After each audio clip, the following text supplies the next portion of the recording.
사건입니다. 시뻘건 불길에 휩싸인 이 건물, 전남 완도군 완도읍의 4층짜리 숙박업소인데요. 오늘 새벽 12시 40분쯤 화재가 발생해 출동한 소방대에 의해 44분 만에 완전히 진화가 됐습니다.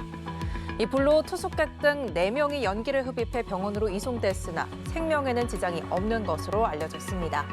다른 투숙객 14명은 무사히 대피를 했습니다. 소방당국은 숙박업소 외벽 난간에서 불이 시작된 것으로 보고 정확한 화재 원인을 조사 중입니다. 다음 사건 보시죠. 제주의 한 사찰 납골 땅에서 유골함을 훔친 뒤 거액을 요구하는 사건이 발생했습니다. 범인은 바로 불상 앞에 앉아서 수상한 행동을 하고 있는 40대 중국인 남성 2명인데요. 이들은 납골 땅의 유골함을 훔쳐서 인근 야산에 숨겼습니다. 경찰은 이를 모두 찾아내 유족들에게 돌려줬습니다. 제주 동부경찰서에 따르면 이들은 지난 24일 새벽 1시 10분쯤 납골 땅에서 유골함 6개를 훔쳤는데요. 이후 홍콩을 거쳐 캄보디아로 이동을 한 뒤 유족들에게 유골함의 영상을 보내며 200만 달러, 우리 돈 28억 7천만 원을 요구했습니다. 경찰은 사찰 인근 야산에서 유골함을 모두 찾고 도주한 중국인들을 쫓고 있습니다. 이번에는 태국 중부에서 발생한 사고입니다. 형태를 알아보기 힘든 2층 관광버스가 도로에 이렇게 뒤집혀서 쓰러져 있는데요. 태국에서 발생한 버스 전복 사고로 50명의 사상자가 나왔습니다. 현지 매체 방콕 포스트 등에 따르면 태국 중부 프라친 부리주 나디 지역에서 어제 오전 3시 20분쯤 관광버스가 전복되는 사고가 발생해 18명이 숨지고 32명이 다쳤습니다. 고속도로 내리막길을 달리던 관광버스는 곡선 구간에서 도로를 벗어나면서 경사면 아래로 떨어져 전복했고 경찰과 긴급 구조대가 출동해 사고를 수습하고 원인을 조사하고 있습니다. 마지막 소식은 최근 발생한 안성고속도로 공사 현장 붕괴 사고 관련 소식입니다. 지난 25일 10명의 사상자를 낸 고속도로 공사장 붕괴 사고 원인에 대한 조소가 속달을 내고 있는 거예요.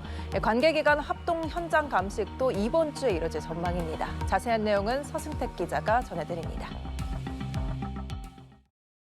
경기도 안성 서울 세종고속도로 건설 현장 붕괴 사고 당시 모습이 담긴 CCTV 영상입니다. 경찰이 시공사로부터 확보한 영상인데 상판이 한쪽으로 기울기 시작하더니 크레인 앞쪽에 있는 상판부터 앞으로 고꾸라지듯이 순식간에 무너져 내립니다.